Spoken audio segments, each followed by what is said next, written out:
Hello guys, welcome to my YouTube channel. In this particular lecture, we will discuss about the difference between eukaryotic and prokaryotic cell.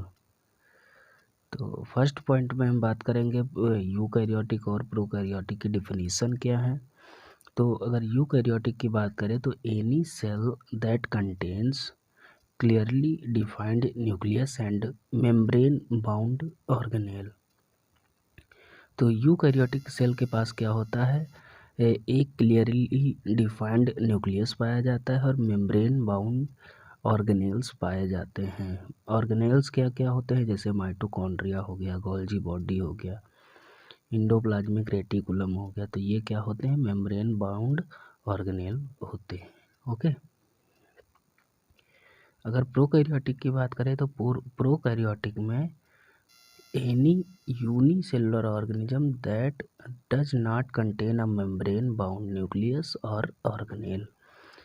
Prokaryotic cell क्या होता है, इसके पास कोई भी membrane bound nucleus नहीं पाया जाता है और मेम्ब्रेन बाउंड न्यूक्लियस नहीं पाया जाता है और ना ही कोई ऑर्गेनेल पाया जाता है। एग्जाम्पल की बात करें तो यूकैरियोटिक के एग्जाम्पल जैसे एनिमल हो गए, प्लांट हो गए, फंजाई एंड प्रोटिस्ट हो गए। प्रोकैरियोटिक में बैक्टीरिया आते हैं और आर्किया आते हैं। न्यूक्लियस की अगर बात करें, न्यूक्लियस के थर्ड पॉइंट की बात करें तो न्यूक्लियस में क्या क्या चीज़ें होती हैं, मेम्ब्रेन प्रेजेंट होता है यूकैरियोटिक में और प्रोकैरियोटिक में एब्सेंट होता है। इसे हम क्या कहते हैं, ये फ्री फॉर्म में पाया जाता है, तो इसे हम कहते हैं न्यूक्लियोइड कहते हैं। सेल साइज की अगर बात करें तो यूकैरियोटिक सेल होती है 10 से लेके लगभग 10 टू 100 माइक्रोमीटर की होती है, लार्ज होती है ये। एंड प्रोकैरियोटिक सेल की बात करें तो ये लगभग 1 मीटर से 5 माइक्रोमीटर तक की हो सकती है। ओके। अगर डीएनए रेप्लिकेशन की बात करें तो यूकैरियोटिक में highly regulated with selective origin and sequences होते हैं। इसमें ये हाईली रेगुलेटिव होते हैं यहाँ पर जो डीएनए रेप्लिकेशन होता है, एंड सेलेक्टिव ओरिजिन होती है एंड सीक्वेंसेस होते हैं इसमें। अगर प्रोकैरियोट की बात करें तो replicates entire genome at once. तो यहाँ पर जो रेप्लिकेशन होता है एक ही बार में पूरे जीनोम का रेप्लिकेशन हो जाता है।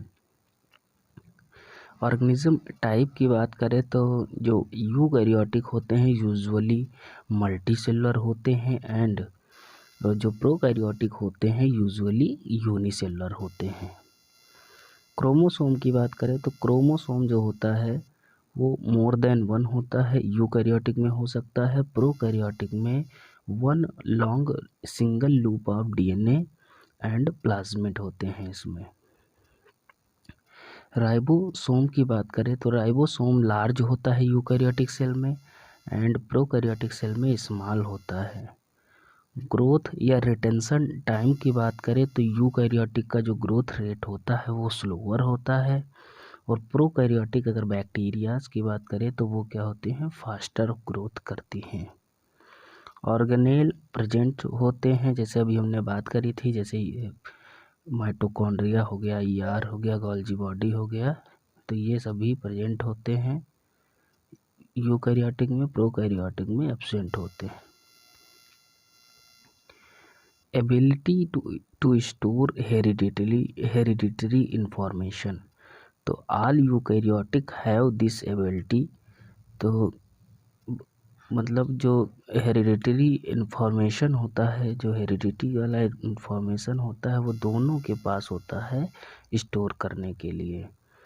तो all eukaryote have this ability, all prokaryote have this ability, दोनों के पास जेनेटिक इंफॉर्मेशन पाई जाती है।